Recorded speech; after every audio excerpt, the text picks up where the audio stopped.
Utah is often criticized for its lack of diversity, but the numbers show the cultural makeup of our state is slowly shifting. For example, this past year alone, we saw the largest refugee resettlement in state history as more than 900 Afghan refugees relocated here in Utah.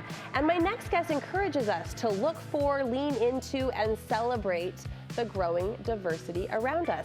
Nikki Walker is a public speaker and master communications professional. She's here to share ways we can all be more inclusive. It's so great to meet you, Walker to Walker. Walker to Walker. I think sisters by name. I'm going to embrace you. At least. I love it. I love it. You did mention, Nikki, to my producer, that the diverse landscape of our state is changing. Indeed. Tell me how you see it.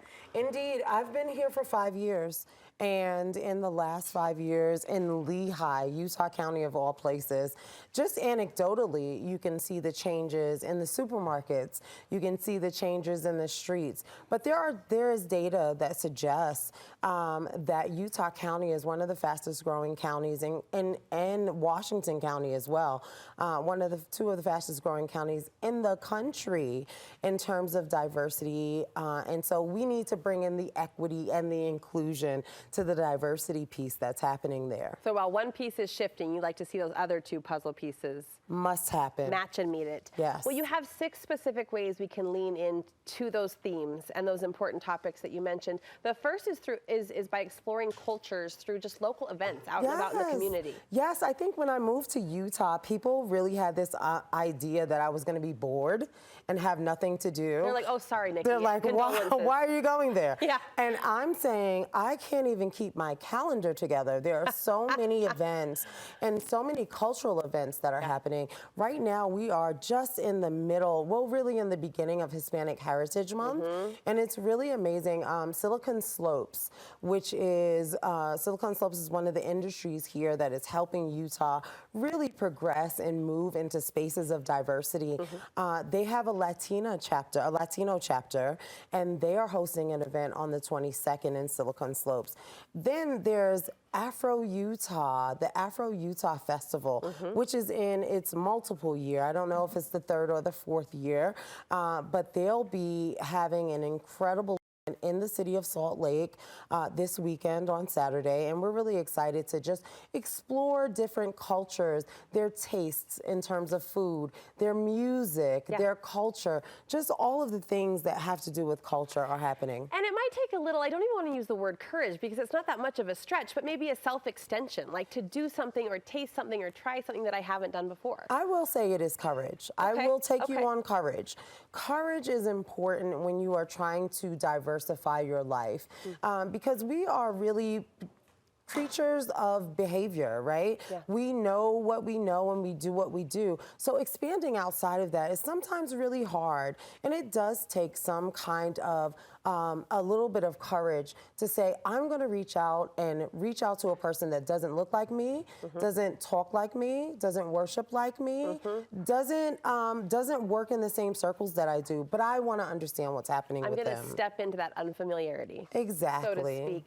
Additionally, you want us to join organizations that support inclusion. I do. So organizations that support inclusion and diversity and belonging. Belonging is the most important piece. I love that in word. all of this DEI space. It is about the belonging, because if you get the diversity, if you do the equity piece, if you do the inclusion piece, but people still feel like they don't belong, you've missed the point, right? So there are organizations here, very specific organizations, like the Utah Black Chamber of Commerce, the LGBTQ Chamber of Commerce, the Asian Chamber, the Hispanic Chamber. These are organizations that you can join at menial, levels. For individuals, we're talking less than $100, and you get invited to all of the events that are happening that cover culture, that cover insight on what it is to be X in Salt Lake. Even as a white woman, I can join the Black Chamber of Commerce? 100%, and we would invite you and expect you. I love that. Ooh, an expectation on the table. An expectation on the table. Very good. With that, in line with that, we can volunteer with organizations that serve communities of color, veterans, and disabled individuals. It's often that people think about diversity and inclusion and they think about women and Black people. And while those are strands of diversity, there are so many others, like you mentioned, veterans, people with disabilities, women who are returning back to work after being home taking care of their children. Yeah. These are all strands of diversity, and we need to be able to support those things. So places like the Utah Volunteer Association of America is really important. Places like, I'm missing a place, but there are places, all you need is our friend Google to find out who supports these types of organizations and these types of underrepresented communities. It's really important. When these topics of diversity and inclusion and race relations bubbled up, right, in a really heated way the last few years, a lot of us felt, and I'll speak personally, felt a little like graspy and grabby, like what can I do, what can I do? And one thing that we did at our home was to open up our library, like the books and the movies. And it seems like a small step, but you say it can go far. It can go so far, especially when we're talking about our children. So Derek Barnes and Gordon James wrote a book called I Am Every Good Thing. Look at this. And what I love about this book is that it is a book that can be, any kid could be on the cover of this book. It just happens to be a kid of color, right? And so that's incredibly important, to show your children images of children that don't look like them, so that when they encounter children that don't look like them, this isn't a surprise or shock. They are involved and they are ready to engage. I love it. There's also, and just a quick, I know reading is important, reading is key, but also online is important as well. And there is this really, really cool show called Gracie's Corner.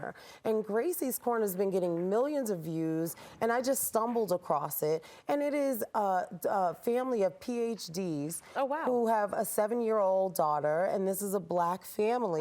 And they decided that they needed to create a space where diverse children could learn things like ABCs and money management and how to interact with others who don't look like them. It's incredible. Fantastic. I'll look into that. I haven't heard of that one. Finally, we've got about 30 seconds left, but you want us to engage in intentional networking. Yes, I do. To amplify others' voices. You've got to amplify other voices. The thing about it is that people who are underserved don't necessarily have the stage to share what they are feeling or what is happening in their communities. And when you as a person get to know someone who is not like you and understand what they're feeling and how the community is treating them, you get the opportunity to be a champion, to be an ally, and to advocate for them. Your voice is powerful. Your words are too. Thank you for bringing them to our conversation today. So much. You have a couple of speaking engagements coming up, right? I do, and the soonest is on Monday, Utah Valley Chamber of Commerce Executive Summit, and I'm on the main stage, so I'm really excited about that. Way to go. Lucky them. Can we see more of your work or your words online? Sure. Online, I'm at Nikki Walker PR everywhere. And also, I serve as the CEO of Good People Solutions, so you can find me on LinkedIn there as well. Fantastic. Nikki, thanks for stopping by. Thank you so much. Lovely to meet you.